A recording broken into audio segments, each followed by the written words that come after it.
Master of Sass, King of Shadows. As the ninja sailed through the icebergs, Jay said, I spy something white. Irene glared at him. You want to narrow it down a little by spying something that isn't white? Can you both be quiet for a moment? Cole said, steering the ship. This ain't easy. The ship shook as it bumped against something. I spy something broken, Jay said, and Irene snorted. If Sensei knows the way to the next golden weapon, why isn't he steering the ship? Kai asked, shivering. We've been drifting aimlessly for miles. Sensei's wisdom is beyond my own, Zane replied. Sensei Wu was perched on the bow of the ship, clearly meditating. Then he said, the most powerful move in Spinjitzu can only be accomplished when the four elements of creation are combined. He jumped down onto the deck. Earth, ice, fire, lightning, he said, spinning around to different poses. What happens when all of them are combined? Jay asked. Wu answered, the tornado of creation, the power to create something out of nothing. He made a teacup appear in his hands from out of nowhere. Kai attempted to mimic the forms Wu had done, but the old man admonished. No, Kai, if done incorrectly, it could lead to disastrous consequences. Disastrous consequences, Kai smirked. Right. Immediately, the ship hit something, the impact knocking them all down.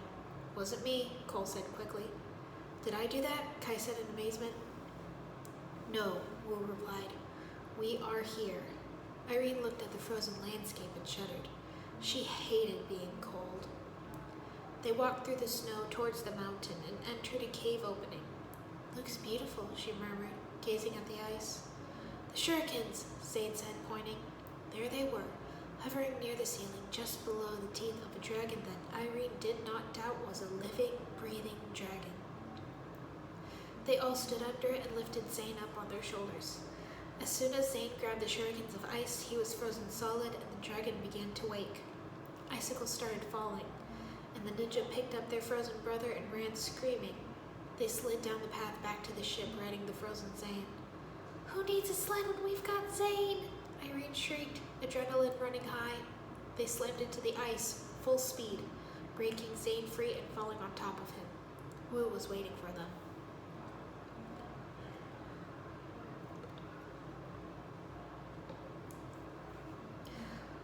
They went after the nunchucks of lightning next. They climbed up a giant structure that was shaped like nunchucks as lightning raged around them. We are being followed, Zane called, pointing to the skeleton horde on their tail. Let's go, Irene called. They climbed faster, making it to the golden weapon before Samukai. As soon as Jay grabbed the nunchucks, the dragon appeared out of nowhere, nearly giving them heart attacks. They jumped, falling past the skeletons and opened the gliders Jay had worked on. So glad these ones work, Irene chirped. She laughed as Jay made a face at her. That night, Jay, Kai, and Irene danced by the campfire as Cole played the drums. Zane and Wu simply watched. They were laughing and having fun. Come on, Sensei, join us, Kai said. There's still one weapon left. We must get our sleep, Wu scolded. Sensei, you gotta admit we're kicking their bony butts, Jay exclaimed. Get up here, show us some moves, Kai encouraged. I guess I could, Sensei Wu relented, standing up. This move is very special. But if done incorrectly, will it lead to disastrous consequences? Zane asked. The others started laughing. Zane, is that a joke? A sense of humor. You found it, Kai snickered. Cole started playing again and Sensei Wu began dancing. Shake what your mama gave you. Oh yeah, look at this one now. Oh yeah. Spin round. Oh yeah. I put my feet. Wu then struck the most ridiculous pose Irene had ever seen. They started laughing. That's awful, Irene giggled. You should call that move the disastrous consequence. They had a good laugh and continued dancing.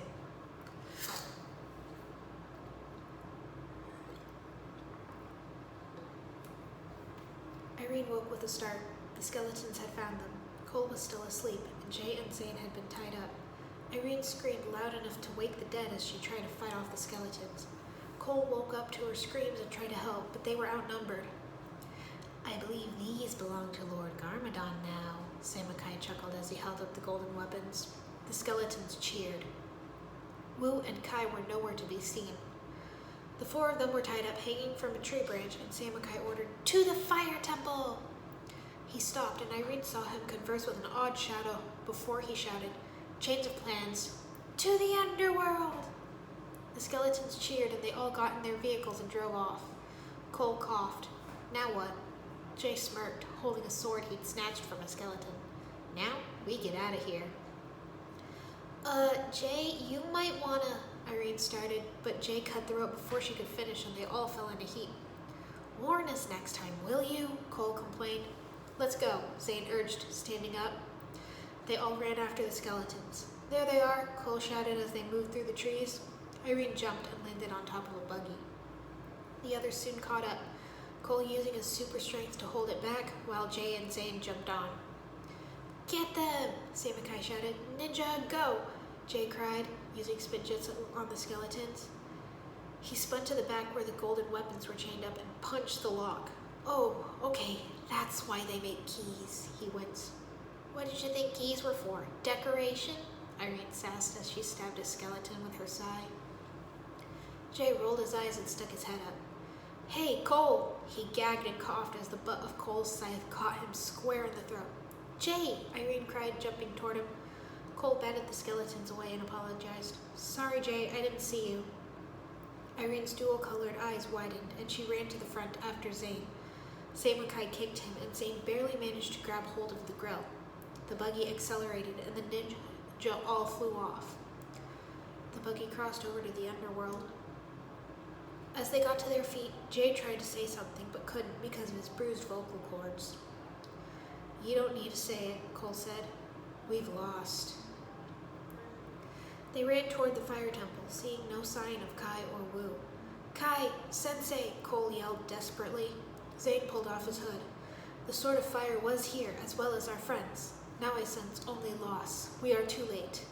The elemental weapons have left this realm and are now in the underworld. The end is drawing near." The others took off their hoods. "We really have lost," Irene whispered. "Great," Cole said. "The one place no mortal can cross over." "We might not be able to cross over," said a familiar voice, "but a dragon can." Kai and Nia appeared on the back of a dragon. Cole shrieked and hid.